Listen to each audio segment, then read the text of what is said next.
Hey guys, welcome to another episode of Drive and Thrive. I'm Sam, and Sam. that's Sam. We have a special guest today, first guest of our podcast, Kevin. Appreciate it. Thanks for having me. Cool. Just Kevin. want to vibe out with the guys. Yeah. Kevin, you're a good golfer and you're a business owner. Yeah, I try to see if one is better than the A other. little but- pressure. yeah, no, I enjoy both of those, and I think that's what a lot of people with the passion of golf, and like my dad said, and what we know, it's like a gentleman's game, and it really Yes. is all about integrity. So it is one of the most easy things to translate over with business and Right. golf. So what you guys are doing here, it's pretty dope. So, like, tell us a little bit about your brand.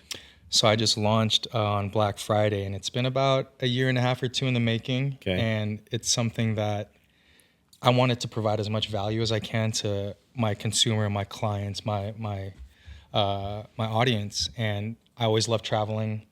I know you always travel when you're doing golf and going to tournaments and all that stuff. So for me, my main issue that I wanted to solve was just being comfortable going into the airport, having something that's breathable. And a lot of times the change in temperature being in the airport sometimes is usually cold. So I created like these sets and stuff.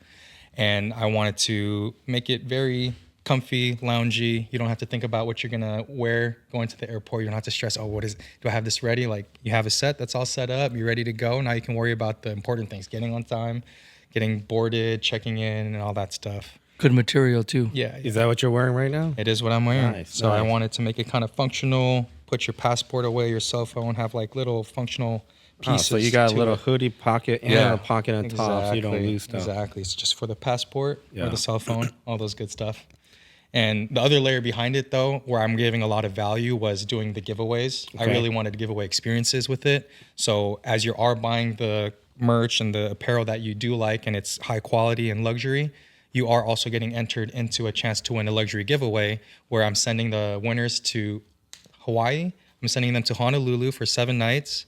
They are getting their first class tickets paid for, their hotel for 7 nights, 3 activities paid for. So if they want to go skydiving, snorkeling, Right. whatever it might be, I have partnerships with people out there, and they can pick from the plethora of those. And then I'm giving them $5,000 in cash just because they took the time off to get from work and go on the vacation and have that's extra cool. splurge money.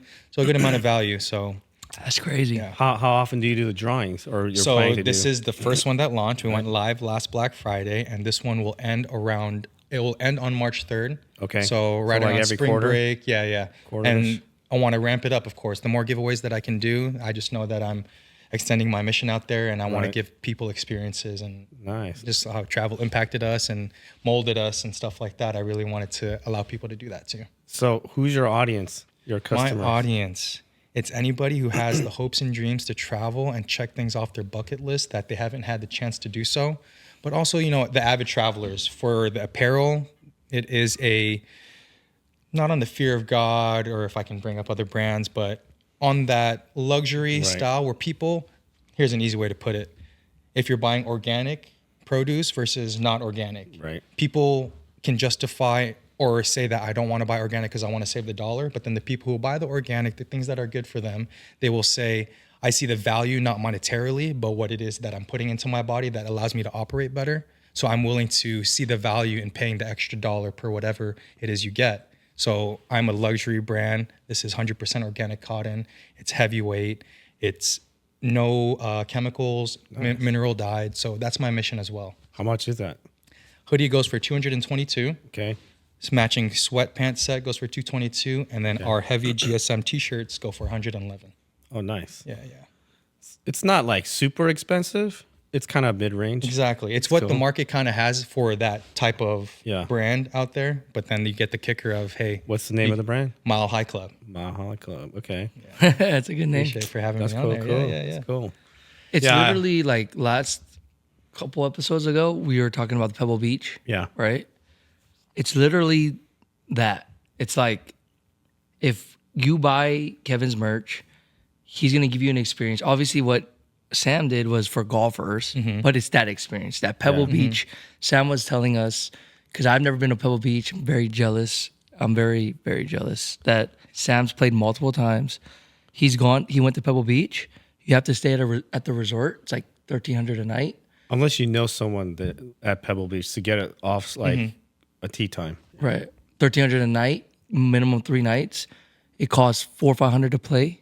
I think it was $650 a person. $650 a person to play, caddy fees. So we're looking at $8 to $10,000 just to play Pebble Beach, your dream destination to play. That's awesome. A lot of people's dream is to play Pebble, right? So it's essentially it's good synergy right there. It's like that's kind of what you're doing. Experiences. Yeah. But I actually can relate to that because I travel a lot. So I probably travel at least once a month, somewhere big or somewhere wherever. And I always have a go-to outfit, and usually it's a hoodie and a sweatpants. I got you. Because I don't have TSA, but like when you go through the airport, like they make you take your belt off and all this stuff, and so it's like sweatpants is easy, it's comfortable, you sit, and you don't really care. So like I dig it, and the passport too. Like we're actually tomorrow I'm going to Cabo, but like we got to take a passport, you know. And functional. Functional. I wanted to be functional, comfortable. But if you don't feel like you're like being all bummy. Yeah, right? exactly. Yeah. It's elevated still. Elevated, yeah. Elevated. You want to know a funny story? Could I tell the story what happened?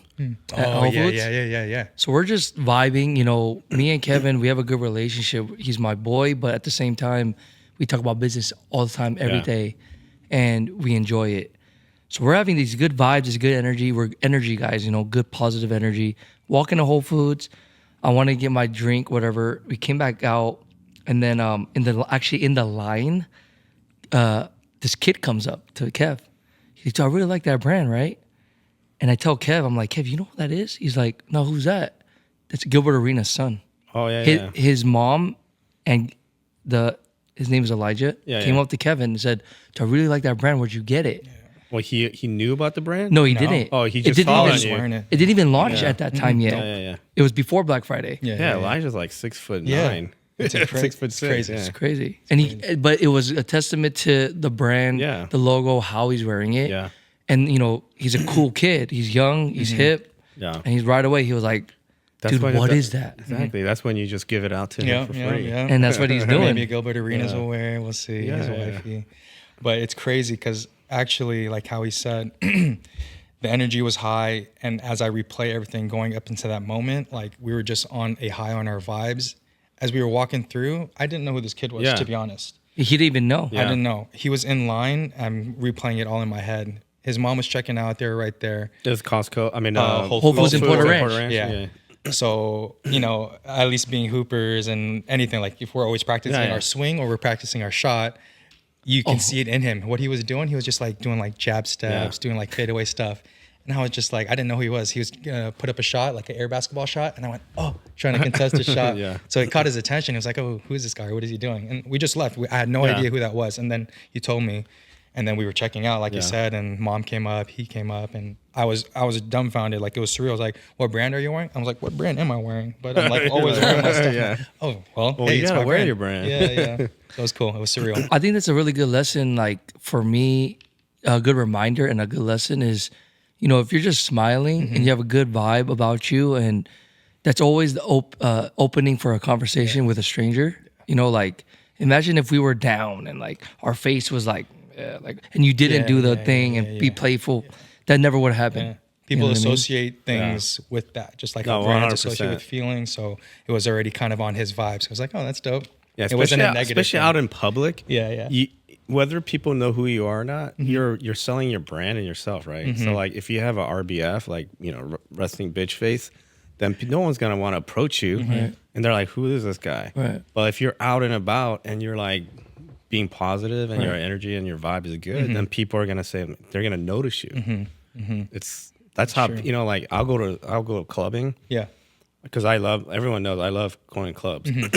To the max, like real. Yeah, like I'll go club, and like people are like, afterwards we're leaving, like, or I've even had people at the airport in Vegas on the way back home. They're like, dude, aren't you the guy that was at Omnia dancing up there? Da, da, da. I'm like, yeah, and like I'm walking out of the club and people recognize me and they're like, because they're like, dude, I like your energy. Yeah. Yes, because people like my energy at a club is like up here, dude. I'm like, everyone notices me. People want to feed off that. Yeah. And they're like, I just like it because you're just like, you're constant good vibe instead of just sitting there on your phone. Or like, He's on the motorcycle in the club, like taking selfie with Dylan Francis, and you see the bottom, like thousands of people just, what is going on? You know what I mean? It's great. I've had, Timmy Trumpet. He's a DJ. Yeah. He's an up and coming bigger Okay. DJ. He's like on main stages at EDC and stuff. Nice. And like, I was there at Omnia, and I always get my table 19 at Omnia, which is like on the DJ stage. That's your on the roulette number side. too? That's not my number. But when I was there, it was this past April, I think, and he had me come up to the stage on That's the platform, and he's giving me shots of his 1942, and he's up there, and it was like my birthday month. So he had me come up to the front in front of everyone, and he's like playing his trumpet. So he's a DJ but plays the trumpet too, and he was playing the happy birthday song on his trumpet for me while everyone's singing That's happy hilarious. birthday for me. So it's like, That's hilarious. Was it on your actual birthday? it wasn't on my birthday. It's just my birthday month. Oh, yeah. I have a question for Sam, because I've talked to Sam about this when we were playing golf. I'm really interested in this answer. You know how you go to clubbing and like things like that nature, you like to do it? Yeah. And obviously it's not cheap, Yeah. but how many, it's to me, when I see that, I look at it and I'm like, Sam's a genius, because when you do that, not only are you having a good time, you're showing every other client that you have or your Yeah. potential client that, hey, look, I work hard, I play hard. Yeah. And if you want to play hard with me and work hard, you get both. Yeah, you yeah. want to just work hard, there's plenty of guys. But with me, you get both. And I think it's crazy if people see you and they don't want that. Like, of course they want that. They want to work hard and play hard. Yeah. Do you get clients? I do get clients like that, and that's why I started off going clubbing through that back in like 2014, 15. So that's when I kind of got into like, oh, I can get clients and show them a good time. And then it kind of escalated to the point of like, now like everyone in most clubs know me as Champagne Sam. That's sick, huh? And people are like gravitates towards me because my energy level, because I'm most of the time, whether I'm just kind of like mellow. Yeah, yeah. I'm chill, Yeah. like mellow. You're saving like, that energy. But like you get me in music in a club environment, I'm like, I go 0 to 200 like in 1 second. I don't even drink that much. I don't do drugs. I don't do any of that. So people are like, are you on something? I'm like, no.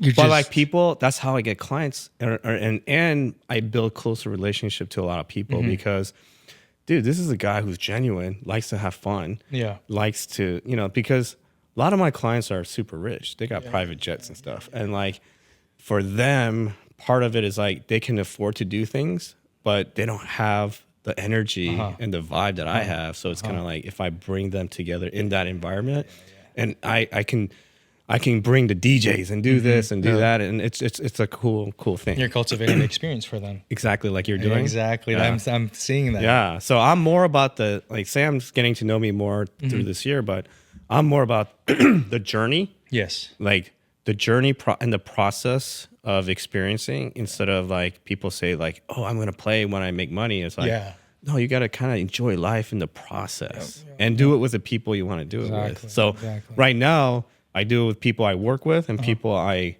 have clients with.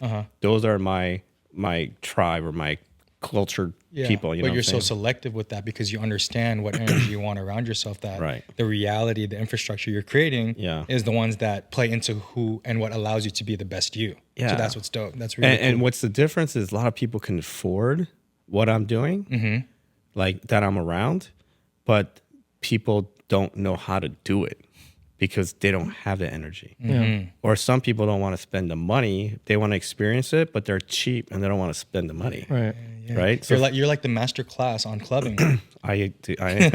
And I have so many videos and so many pictures. It's crazy, but like, That's crazy. But I mean, I'm going to be 50 next year. And I didn't really start doing that until like 2014, 13-ish. Okay. So in the latter part of my life, like, and so I tell people, I'm like, people are like, why do you spend so much money on that stuff? And I'm like, I don't know, because I can afford it now. Yeah. And like before I was young, I wasn't really into partying because I was focused on work. Yeah. And so from my late teens to like mid 30s. I just like really wanted to work and focus on work. I mean, you're not having to worry. Like, when I go to Vegas, I'm like, I'm counting the money. I'm like, Yeah. damn, that taxi is kind of. But yeah. I agree. Like, when you have it, why not? Yeah. Like, Because you can die tomorrow. Then you're going to save up all your money for what? Yeah, exactly. exactly, 100%. I mean, and it's obviously everyone's not on the same level, and you have to, watch what you spend. But I feel like at my level of life now, because I've worked hard, like I always say, like, you kind of know when you made it is if you look at a menu and you look at the left side and not the right side. Because if you're looking at the left side and then you have to look to the right side to see if you can afford it, then you're not probably there. Yeah. But for me, it's like, okay, at this point in my life, it's like, all right, what do I want? Yeah. That's that financial freedom. Yeah, financial freedom. That's true. I think I'm crazy because I buy things I can't afford, but I feel like it's going to yield something. But you know what? That's a good point. Like attracts like, I think. Yeah. You know that whole law of attraction. And there's a lot of people that talk about this. And I strongly believe it. When I was in my early 1920-ish, I wrote a check to myself because someone taught me this. It's like the law of attraction. So they're like, write yourself a check that you want to make at a certain date. So I wrote $1 million for like 10 years from at that age. and I signed it and put a date on it of the date that I wanted to cash it. And I framed it and put it on my wall. And I had that for 10 years. I mean, a lot shorter, but like I had it in my face all the time. So when I did that, I don't know if that's the reason, but like It's I part of made it, my 100%. millions quicker than the 10 years. I'm so mad I don't have that. I didn't have that mindset. I have it now. But I'll give you a law of attraction moment for me. I, growing up, loved watching boxing. I don't know why. I just loved it. I loved watching Floyd Mayweather. Yeah. I love watching Canelo. I love watching all these guys. Maybe some Pacquiao. Yeah, Pacquiao. I love Pacquiao. 2021 comes around. I have a buddy. He starts teaching Canelo golf. Yeah. And I'm like, dang, what the heck? My boy teaches Canelo. So I send my boy sleeves. And I'm like, dude, like, let me send you some extra, for your boy. Yeah. He sends it to him. He's like, yo, can you put his logo on it? I'm like, 100%. Me and my wife, it's pandemic time. Yeah. So he's about to fight Caleb Plant. I had this projector set up in my room. It's like a big wall so Yeah. we could watch the fight. I bought the fight. Showtime always does this like 24/7 thing. So I'm not thinking anything. Literally, like 10-minute segment of Canelo playing golf. He's wearing the sleeves the whole time. So I don't know if it yielded sales. Yeah. Okay, it doesn't matter about that. For me, Doesn't matter. It didn't matter about the sales. It mattered to me that I literally looked at my now wife and I said, I was a big fan of this guy, and I watched him all the time. And the fact that he's wearing my product is not a mistake. Yeah. Like that, like my and also Tyron Woodley's another guy. Yeah. Which Tyron, you're gonna come on here, bro. He was someone that I respected, watched. So law of attraction, I am a very firm believer of that. The other thing is that there's a lot of guys out there, including I think I saw Steve Harvey say this also. That he says, you know what? When you travel, you should buy first class tickets, even if you can't afford it. Because once you buy it, you're gonna understand that you don't want to sit in the back anymore. And so your mindset changes and you're like, you know what? I'm going to focus and try to make myself a better person, work hard, not be lazy, because you're going to remember how you felt sitting there in first class, right? Exactly. And I say the same thing, man. It's like, you know what? If you've never sat in first class and you're always in the back and they're like, oh, I don't want to spend money. I don't want to waste money. Guess what? Your mindset is like, stuck. I don't want to be there. You want to be stuck back there because you don't want to talk bad and you don't want to feel bad about yourself. But once you experience, you're like, I want to be there again. Yeah. I want to be, that's how I want to live my life. And that's how you have to kind of shift your mindset in order to be successful or find this financial success that you want for that, you know? You know, I never rode first class ever till this year. So Samsung flew me out. Thank you, Samsung, to Paris. Yeah. First time ever. I've ridden business. Yeah. Never rode first class ever. And after the flight, I was like, there is no way I can go back. Yeah. No way. Yeah. Like this was unbelievable. And to your point, I was like, dude, this is crazy. I can't go back. I can't go back to economy. It's crazy. Like attract like, the law of attraction, like how you said, and like how you played that story off of that, where you're buying something that is outside of it, of your means that you think, but like attracts like, and if you elevate your frequency or where you're at in that life, the universe, life will just give you evidence to keep supporting that. So if you say you want first class tickets and you don't want to go back and you're living on that frequency, you're going to find, and things are going to show itself, and opportunities are going to present itself to allow you to keep on that vibration. Right. I mean, that's the same thing with when you met Darinas, Elijah. Yeah, Exactly. Yeah. Exactly. That's true. It just happened. But you're like, oh my God, I didn't know who it was. But it happened because the law of attraction. Yeah. Because you were working hard for that. You were wearing your brand and you were just being who you are. And then it attracted that to And you. what I say now, at least I know you guys have the same thing for business wise, but not just business, but everything. Golf, our relationships, is an extension of us. So when I put my heart and soul into this brand and allowing this to be an extension of me, to speak for the character I am, the founder, my mission behind everything, it's cool when other people do appreciate it. And it's humbling. Yeah. It wasn't like, oh, I feel arrogant and cocky. Oh, this guy should like it. It's just that, wow, somebody really felt the same pains that I was solving. I really like fashion. I really like this or that. And somebody else to appreciate it, it humbled me. And it was really cool. And one thing, I know you're an up and coming entrepreneur. Yeah. One advice I would give you, Tell me. and I would say this to anybody, and a lot of people forget it as they get successful, is every day you have to have gratitude. Yes. And you have to have humility. And that's one thing that I feel like is a key part of keeping you grounded, not being an asshole. Yeah.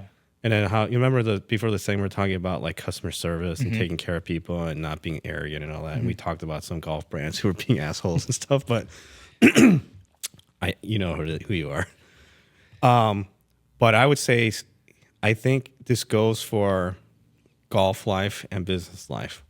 But like, if you can play golf for a living or even as a hobby, you have gratitude. You can go out there for 4 hours in the nice weather, hang out with your buddies or clients, and then also have humility, because you're like, dude, you know what?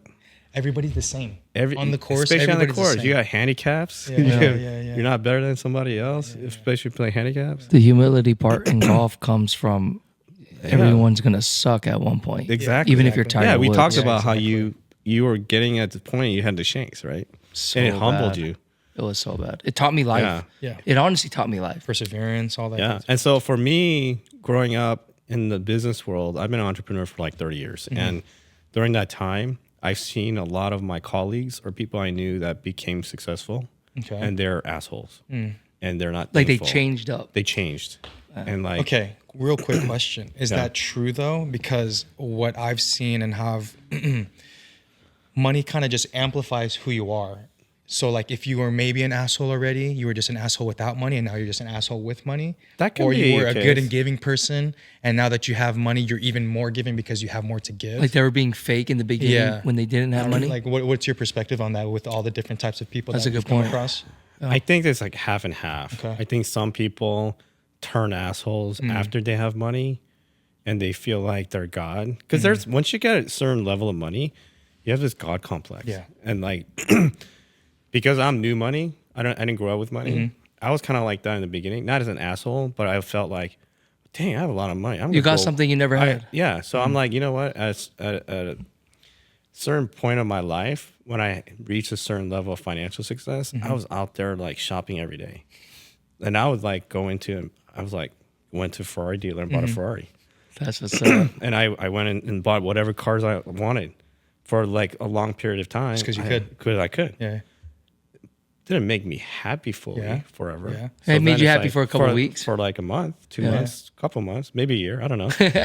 Because I like the feeling of it. And then I would go and buy expensive shoes, expensive clothes, whatever. And it's like, okay. But after that, you're like, now what?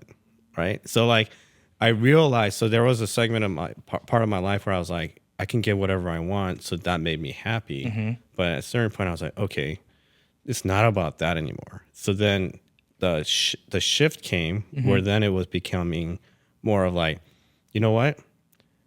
Because I can afford it and I have the time and the people around me, I think the experiences and the journey part was more exciting to me. Right. So now I change because there's still people that we know and like people that I know that will spend money on like products or like luxury goods, like watches, purses, like things like that, right?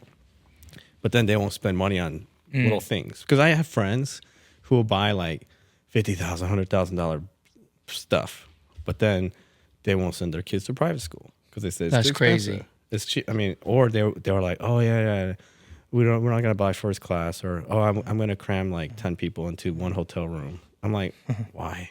Like you can afford it. I understand if you can't afford it. You're in college, like we all went through it, right? We go on trips and we're like, hey, let's try to get 10 people in a hotel room and save money. It's you split it up. It's like $10 a person. That's right? so crazy. But you can afford it now, and you're paying for all this stuff. So you're willing to pay for all these luxury products that are like, why is it so expensive? Because someone put a price tag on it, and you want to say that you have the status. My status now is, yeah, I like nice things, but my status is not, guess what? Traveling, the properties I stay in, the journey and the experience I get.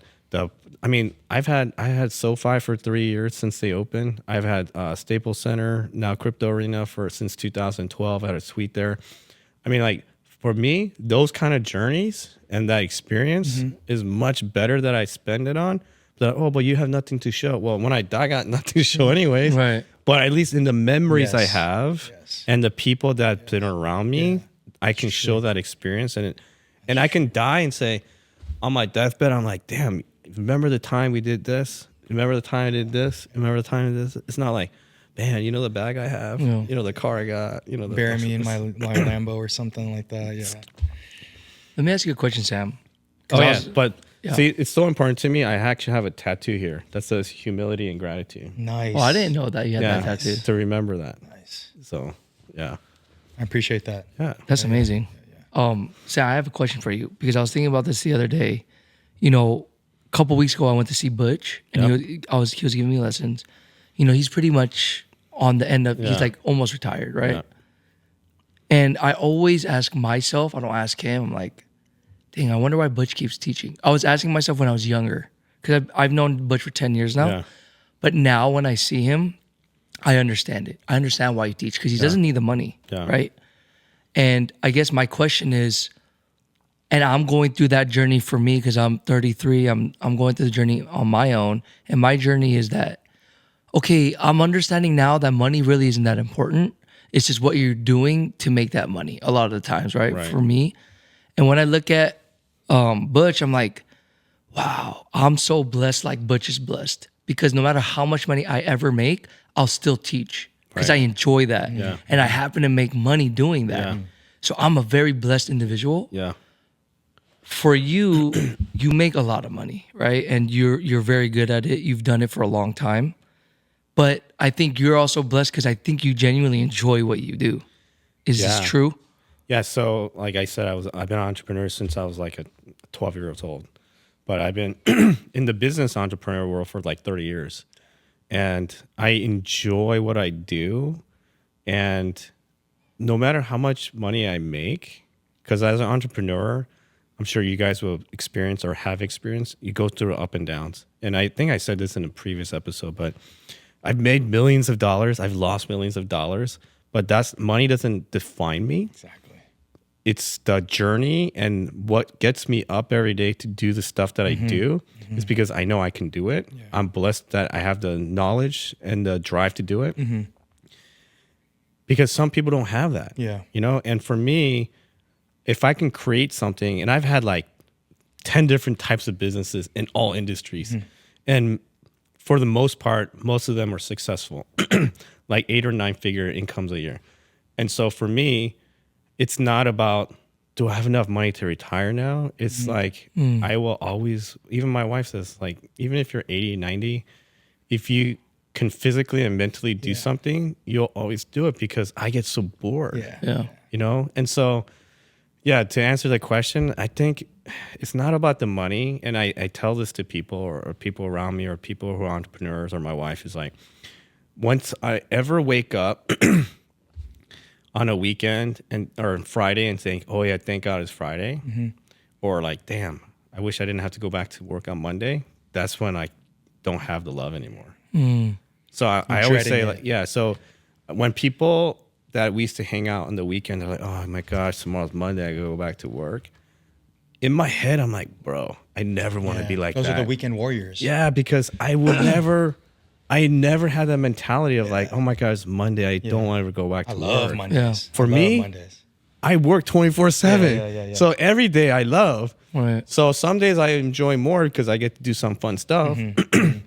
But every day, if I come to the office and figure out, and of course there's stressful times and stressful days of work, because you go through up and downs. Right. You know, I go through lawsuits and people suing me with different things. But like, if I didn't have that love, You wouldn't keep. you wouldn't keep doing what I'm doing, because I love it. Like, I want to problem solve. I'm a problem solver. Like, exactly. I'm a Jedi master. I'm a scaler. I'm like, Yoda. I want to figure out how to do something. And if I can't figure it out, I want to figure out with my team, what can I do to make this happen?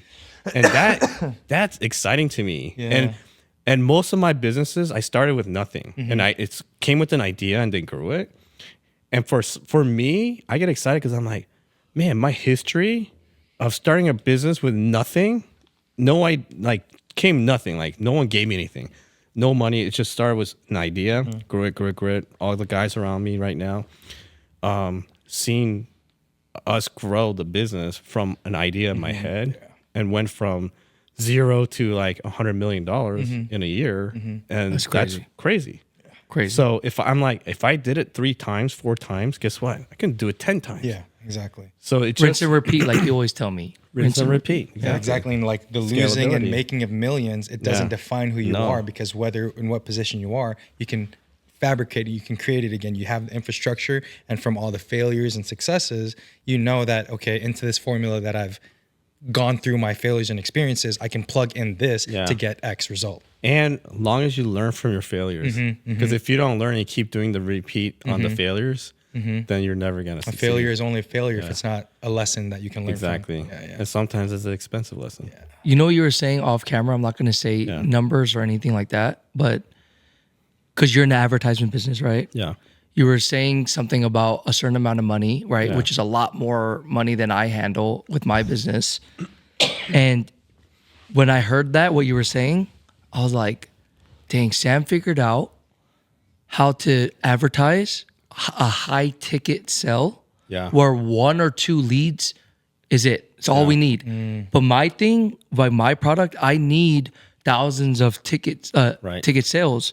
So that's what I was like, dang, Sam probably went through so much things where it's like, okay, no, this is not worth the time and energy to do this. So let's go high ticket sell where my 20 clients will make my world go around. I'm in the boat of like, I need thousands of people to make my world go around. And I think I'm in that process right now. I think those are our learning lessons. So you guys are in similar type of businesses that way. So back in 1999, I was like part of a group, and we went public by 2002. So like 3 years. And it was like, I was like number 10 and in the company, and we went public, and we had about 20,000 people in 3 years. It's crazy. Crazy. So I gained a lot of knowledge early in my career from that company. But what I realized after that, I started what I didn't like and what I liked about it. I said, I don't like big business. Too many people. We're dealing with a lot of HR issues, a lot of sick people, a lot of different kinds of stuff. I was like, let's go smaller. Let's do different. So over the years of learning, and we did affiliate networking, we did product sales, we did wholesaling, we did a lot of different types of businesses.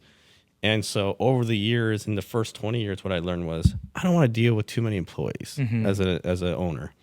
So then in 2015, we had a wholesale business doing distribution for pharmaceutical products. And so I couldn't do it in California because to get a pharmaceutical license, it took like 2 years. So then we went to Texas and opened an office there. It took 30 days to get our license. So I problem solved. I can't wait 2 years. I'm going to go over there. Yeah. So then I needed a pharmacist because if you're doing wholesale distribution of pharmaceutical drugs, you need a pharmacist to be pharmacist in charge. So then I hired a friend who was a pharmacist at Walgreens. I said, hey, you want to come work for me? He's like, oh, I don't know. Then he came. So he was my pharmacist in charge. And then we started selling products. And within 2 years, we were at $100 million. Jeez. And guess how many people we had working? 8. We had 8 people doing $100 million. That's disgusting, huh? So the other business that had 20,000 people was probably doing about $100 million to $200 million before we went public. With added stress with added stress. But then like I figured out different models over the years of like what I learned. And I said, oh, I only want this. And then we had different problems with that, with that business afterwards. Yeah. So we could have exited and sold to another company, but then we had a fire in our warehouse and burned 30 million of inventory and had all this big issue. Talk about stress, bro. But Sam, one thing that really drew me to Sam, like when we played golf and I first met him, was like how he thinks. I think like that in a very like way lower level, obviously. I was literally just thinking this because it's a testament to how the customer service, that scenario before a camera, it's the same thing. And it's the journey that you're talking about that on a smaller scale, whether it be better or less, you're going through it and you're staying consistent to that to when you become a Sam like that, then you are dealing with the same things. And if you can handle it the same exact way, that's how you got from there to there because you're being consistent in the same person, taking care of the customer service and really valuing that person's relationship. And I think that's key to success for your businesses too, because you're dealing with customers. Yeah. So customers are people around you, and you're the brand, and I'm the brand. Like they're gonna know who you are as a person and how you treat them from beginning to end, right? So if you treat them like shit, then they're gonna treat you like shit. They're gonna associate the brand and as shit. if you cheat on the golf course, if you cheat on your business, or you point fingers, or you're temperamental to your clients, and you say, screw it, my product is better, my service is good, and yours is not, and you're trying to point the blame at me, then guess what? You're going to start losing customers. Then your brand gets tarnished because who cares? Like, you might have lost that customer, but that customer is telling 100 people how shitty your company is because you treated them shitty. Right? Yeah, so. And it goes opposite, like how you were able to ease that situation and it's nothing out of your pocket, but they can tell other people, and then it 10x's what it was you were willing to. Yeah. I mean, so this client, so I'll just give you more details on camera. So a client had a $50,000 budget to do some campaign for marketing, and it's for legal. We ran it, spent the money. Over the time, they realized that they can't get any of the supporting documents to move forward with cases. So it was like 50 cases signed, but none of them were good. So she said, oh, I think it's fraudulent. I said, well, let me explain to you. It's not fraudulent, and why it's not fraudulent. But to make you feel comfortable, I will just give you a full refund of $50,000.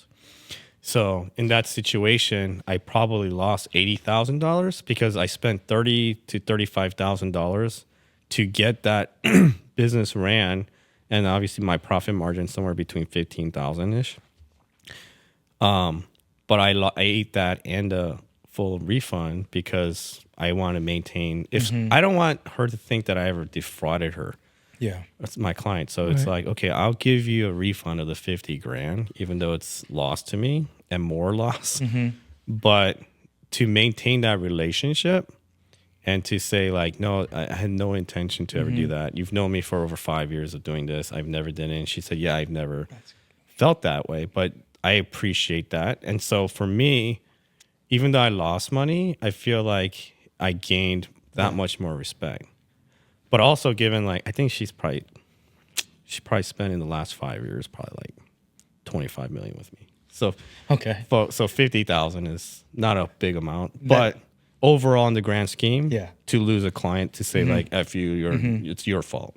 Yeah. So even though it was not our fault, Yeah. it wasn't it was somewhat of her fault because we rushed things. Yeah.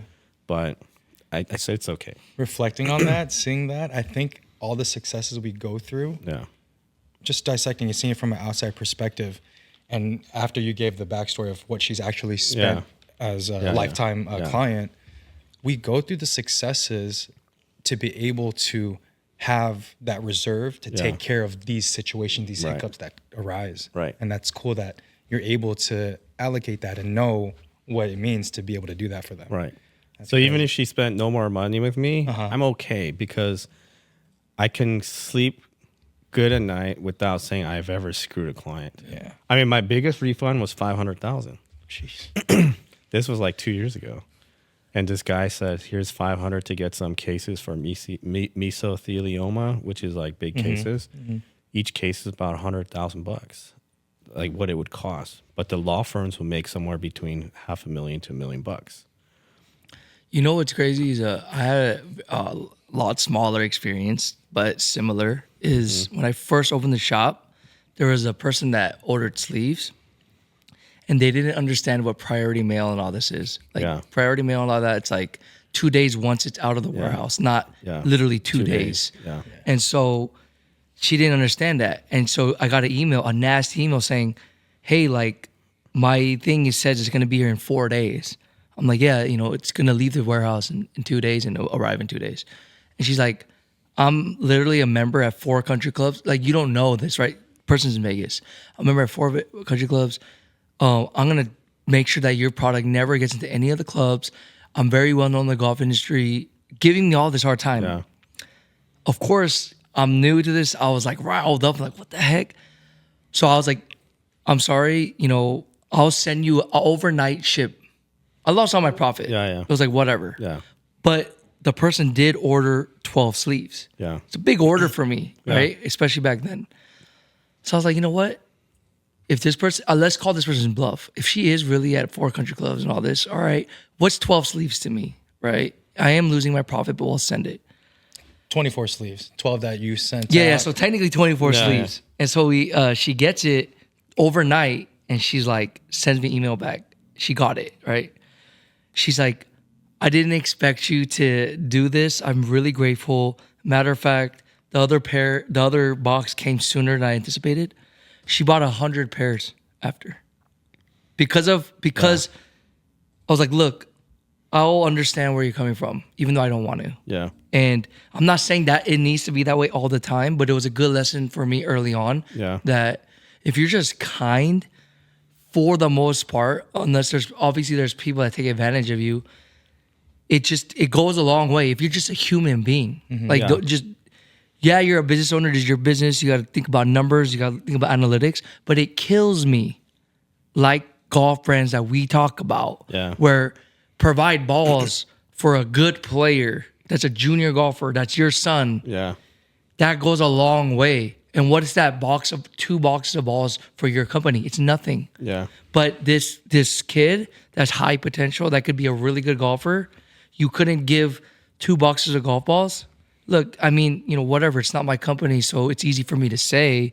But I'm a smaller business, and I did what I did. Yeah. So I guess I can say it. My profits aren't like these other golf companies that are high. So yes. Yeah. I mean, that's what we were talking about earlier before the recording. Is that you have a coach who is I don't even want to say the brand name, but is sponsored by that brand. Yeah. And the coach recommends to the brand that he should sponsor this kid who is my son. Right. At least balls.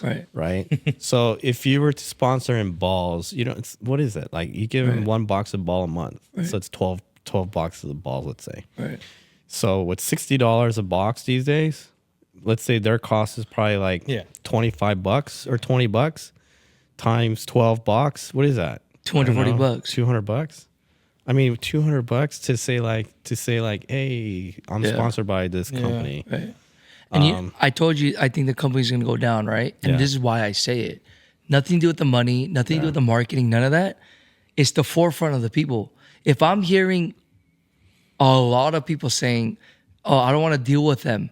Yeah. Even though I like the product, I don't want to go through the people. Yeah. That happens a lot. It does. And if you have crappy people at the forefront of your business, I'm sorry, but that says a lot about your business. Yeah. Whether your product's good or not. Right. So, I mean, that's just how I am. I know that a lot of rich people will tell me, like, Sam, you're being emotional. I'm sorry, but I'm the consumer here. I'm not the owner here. I'm the consumer. Yeah. It's such a crazy shift how either just social media, this day and age, consumers have really a lot more of the leverage. And just for example, how they say we can vote with our dollar, right? Yeah. Like, it's just insane how much more leverage. And if a company who's been around for that long doesn't catch up with the times now of social media, everybody being an influencer because they have their own circle of influence. It's always been that. It's always been there. With this day and age, you can amplify it. Yeah. They're missing out on opportunities of being able to see the connections, to 6 degrees of separation to where, okay, I'll give away $25 of at cost for some balls for it to open up to be like, okay, now that brand will get more publicity and more things from the circle that you put it in. I mean, that's They're not just giving it away. That's the whole point too. Is like, Yeah. I'm telling you, I'm sponsored by you guys, so I'm giving you. William has like 3,000 followers. he's a great player. Yeah, he's a good player, right? And so it's like, hey, you don't have to pay for clubs. I already paid like 13,000 at the Kingdom. Yeah. Just sponsor him. So it's the psyche says whatever, you know. No, it's terrible. I think that's terrible, and I think at least have a conversation. Don't just be like, nah, like whatever. Yeah. Like, Well, and the thing is like, I'm probably like you. I'm a little stubborn. So if you treat me wrong, I'm not gonna go back to you. So exactly. Because you'll be treated wrong again. If they showed you their thing, okay, then why would I catch you on a bad day? You're gonna treat me bad again? Like, I don't like that. I have 2 car buying incidents that happened to me that's like this. One time I went to Korea back in like 2015, and I had Korean pride coming back from Korea. I was like, bro, the cars in Korea are so cool, like the Genesis, and it's so luxury, and it's made by Korea. So I'm gonna go buy one when I get back to the States. So I come back to the States and I go to the freaking Hyundai dealer at Van Nuys. I call them up. I'm like, hey, I want to buy this Genesis. Can you have it for me ready? And I'll bring my check and write you a check and buy the car. And they're like, yeah, no problem. I said, so the price is this. He goes, yeah, no problem. So I call my brother up, like, hey, take me to the Hyundai dealer. I'm going to buy the Genesis. I got all prideful. I'm like, yeah, I'm going to buy this Korean luxury car. It's so nice. I get there like, oh, yeah, we have it, but can't give it to the price I gave it to you at. Told you. I said, what? Why? Because it's on demand. So, like, my manager said that I got to still charge you for this price. And it was like giving, I don't know, like $3,000 difference. For me, it was not Principle. about the It's not the price. money. It was a Principle. principle. So guess what I said? Dude, you had me have my brother drive me here so I can drive back in the car. I have a check written out for whatever the amount of the money was. And now you want to say you don't want to do it. I said, let me talk to the manager.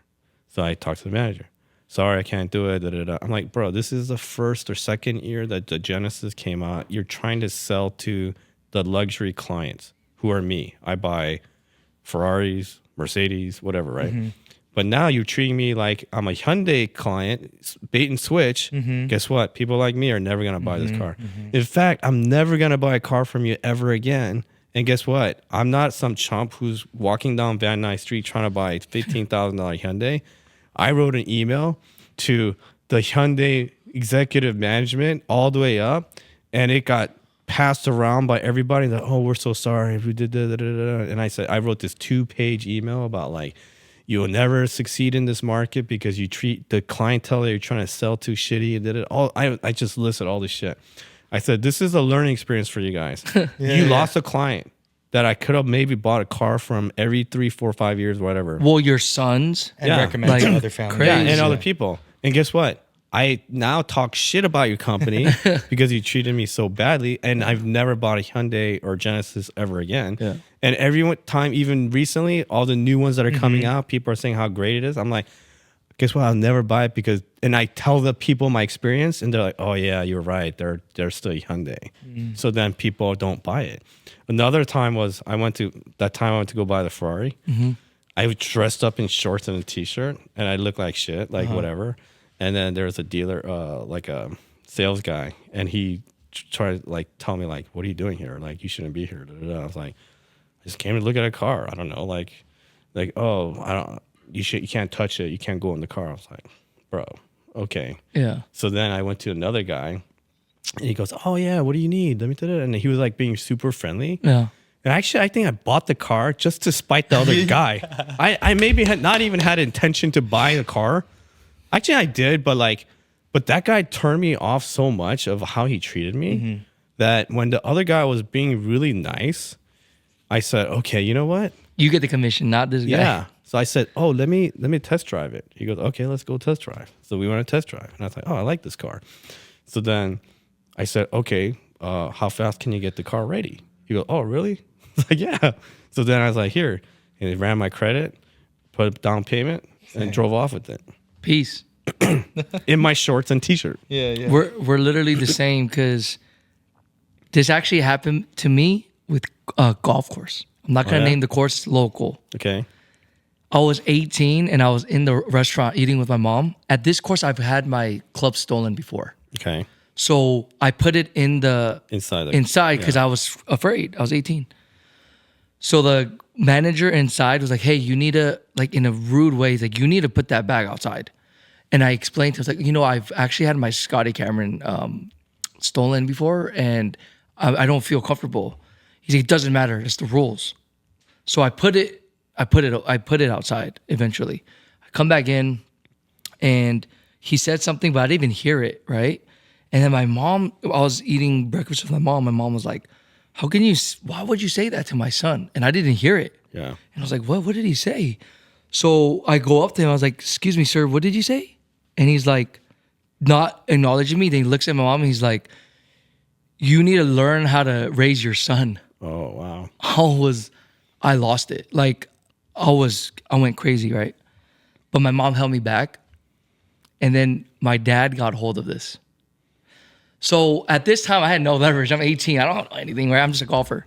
You know what my dad did? And my dad taught me this thing that he's like, you know, he messaged the corporate company that owns the course at the time. They don't own it anymore. No. He said, you know, look, I'm nobody, but I have a big influence in the Korean community. And guess what? I know for a fact your big percentage of the Korean community plays your course. I know it 100%. So I also have 3 newspaper companies that are Korean that I pull out ads every month. So if you don't want me to badmouth your thing, you email and apologize to my wife and my son. Yeah. So that guy doesn't even email back. I mean, corporate emails back saying, oh, we're not going to even have that guy email. We want to give you 100 free rounds. You know, my dad emails back, I didn't email you for free golf rounds. I emailed for an apology. Right. I don't need the rounds. I could afford my golf rounds. And sure enough, that guy was like fired. Yeah. And then I saw him at another course, the same corporate course, and he was a bartender, or like he became a bartender. But the point is like, what we're not asking you to bow down or show respect. Just don't be a dick. Yeah. Just don't be a dick. Yeah. I don't need you to respect me because I know respect is earned. Yeah. But just don't be a dick. Right. As long, because I'm not being a dick to you. Yeah.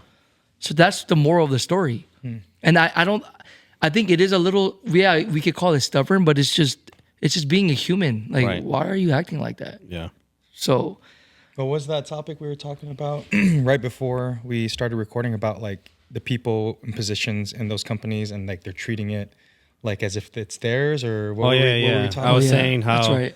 how you're not the owners of the company. So like guys who work for big companies and they're testaments employees, of it, right? They're in a position to give or not give things, let's say sponsorships or whatever. But I'm like, okay, you can be a dick, right? But like you're not the owner of the business. Yeah. So it's not your money. Yeah. So why are you so arrogant and so pompous and a dickhead? Because that reflects on the company. That's who you're representing. So let's say you don't know who I am and I'm a person of influence. Just like the Ferrari guy, the first guy. Right. So let's say you don't know who I am. You treat me that way. Guess what? I might know the owner of that company or the executives of the company. And I say, you know what? That guy was being an asshole. All I did was ask a simple question and he's treating me like shit. Yeah. That's a reflection of your company. You should do something about it. Just like boom, all of a sudden he's gone. Yeah. Guess what? Maybe you should treat everyone the way you want to be treated. Yeah. There's nice ways of saying no. Yeah. You don't have to say yes to everything, but there's nice ways of saying no. And you don't have to. Don't be fake. Like on the flip side, I've played golf with people. They did not know that I was a sleeve owner, and we had a mutual friend wearing it in the same group. Yeah. And the person would talk bad mouthing about the sleeves. Yeah. I didn't take offense because that's your opinion. It's your opinion. You don't have to like the sleeve. To me, that's not being a dick. No. What being a dick is that. So saying that weird word. Being fake. Yeah, you're being fake. Yeah. Just don't be fake, right? Like, and if you're gonna be fake, don't do it around me, because I'm never gonna mess with you. I don't care about a person's status or anything. Right. If they're fake, it doesn't matter. You could be $100 million. Sam's one of the most realest dudes that I know, and is very successful. This is the only reason why I'm here. You know what I mean? Like, it's just a fact. I just enjoy being around. Yeah. And I told Sam in the beginning because he's like, "Oh, you spend so much time and talking to me." I'm like, honestly, people should ask people more. Yeah. Because I enjoy like mentoring or talking to people about things in life and experience because that means I made something of myself and you value my opinions and what my experience has been, right? So I'm happy to always share stuff with people. That's that gratitude, like you were saying, I every give day. back. I give back. Yeah. And it's we were talking the other day, and it's something that I forgot the 3 steps to it. But if you are really not a professional in your field, but it goes to the point of where you're a master, you go through, like, you can take a test, you can answer it, you can memorize and stuff like that. But when you're a master, you can teach it. And I told him, like, he's a master of the short game. Once you're so versed in something, the final test to show that you are able to do that or be a professional or a master and get that title is because you can teach it properly. You can get somebody who doesn't know anything you're talking about. You can dumb it down, like you say, and simplify it on easier terms, and then you can teach it. Then you know that you are a professional. If you're able to translate it and bring it to somebody else and they can apply it, that's key. So that's awesome, the way that you're able to take your experiences. You're a master at your craft. You've done it for so long. You have everything. So you have the position to be able to really know what you're talking about. So that way when you do speak with conviction and what you say is all facts. Yeah. Can you imagine like Sam walking around? It'd be hard for me if I was Sam to not at least think once like I'm him. Like, you know what I mean? Like I had 300-400 million dollar companies. Like that's crazy. I think we're all extensions of each other. That's and that's crazy. why we see ourselves and others and the journey and stuff like that. So But I always like to learn too. exactly. Which So is like, dope. Yeah, because that's something I don't know. Yeah. For instance, I just paid money to learn real estate, and I haven't really like Dang. followed through. But So I'm about to be a billionaire. Watch. well, you know Thatch Nguyen. He's like That sounds familiar. He does like Does he have glasses and he's bald? he's Vietnamese. He does I like, feel like real I've estate. probably seen his stuff. Yeah. But I've been following him for like 3-4 years, and he does like whole like rental fixing up and doing like remodel and all that. So like I've been following him for a while, and then He's always in the Rolls Royce. Yeah. He's up in Seattle. Yeah, and he's he's dope with his energy. It's awesome. He's like kind of like I like his energy. Yeah. But like I just take what he sells on his social media in terms of like the mindset and how to do real estate. And real estate is one area that I don't know too much about, and I want to get into it. So I was like, okay, I want to find out. So he has this like inner circle thing, and I paid pretty good money for 1 year mentorship. I signed up like 2 weeks ago, so I'm just going through all these onboarding stuff. I'm like watching the videos, learning the strategies, That's and sick. then I'm part of this thing. So like, hey, even me, like if I don't know something, I'm gonna learn from someone who's an expert, right? Yeah. You got to And- pay to play, right? Yeah, so I paid I don't know like $40,000. We've learned to be like, efficient with our learning, our time. And so part of it, what I like about it is like you get to go into his inner circle of people and get off-market listings and financing guys and all this stuff, and knows which deals are good or bad. So I don't have to make mistakes with my money. So I can just say like, hey, I have a deal, or someone has a deal, and say, hey, is this deal good? He'll say yes or no, and why it's good or bad. And then I can learn without me having to make a mistake. That's crazy. So That's crazy. Yeah. So I paid for that knowledge base that he gained for like 30, 40 years or whatever, how long he's doing it for. That 40,000, whatever it is, you're paying for the failures that he's learned from. Exactly. So that's the way I said it. I'm like, okay, I got now 12 months of that. So I'm going to try to learn and try to get rental properties and flip properties and stuff like that. So, but That's yeah, crazy. you got to learn from people that know how to do it. Yeah. I've learned from the game of Monopoly. I mean, that's what it is in essence. But yeah, definitely. But he charges for it. I don't charge. I mean, because I don't have a lot of people I mentor or talk to. So maybe at a certain point I might, but like I don't. Right now, it's like no. I just whoever wants to talk to me and go golfing and talk about shit and business and life, it's cool. Like, by the way, before we end the show, what's your handicap as a golfer?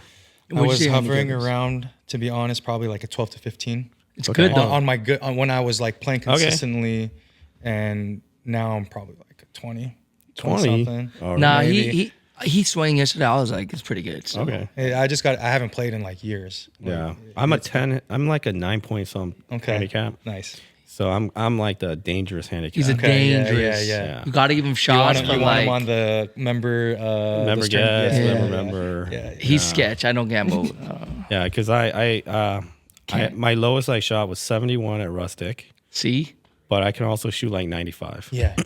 But that day he shoots 71 and I give him 8 shots. It's like, all right, dude. Yeah, you don't know. Yeah, so I did shoot like 73 at Porter the other day. really like solid. 2 weeks ago. Nice. But then like 2 days later I shot like, I don't know, 88. That's golf, right? It's humbling. That's golf. It's humbling. That's why I love golf. Yeah, It humbles you. Yeah. Exactly. We got to get around in soon. Exactly. Well, Kevin, thank you for joining us. Appreciate it. It was Sam's. fun. It was fun. Thank you. We'll go out golfing. Yeah. And I'm going to lace you up. I'm going to get you some stuff for the airport. Appreciate it. I got you. Thank you guys for listening to Drive and Thrive. And until next time, peace.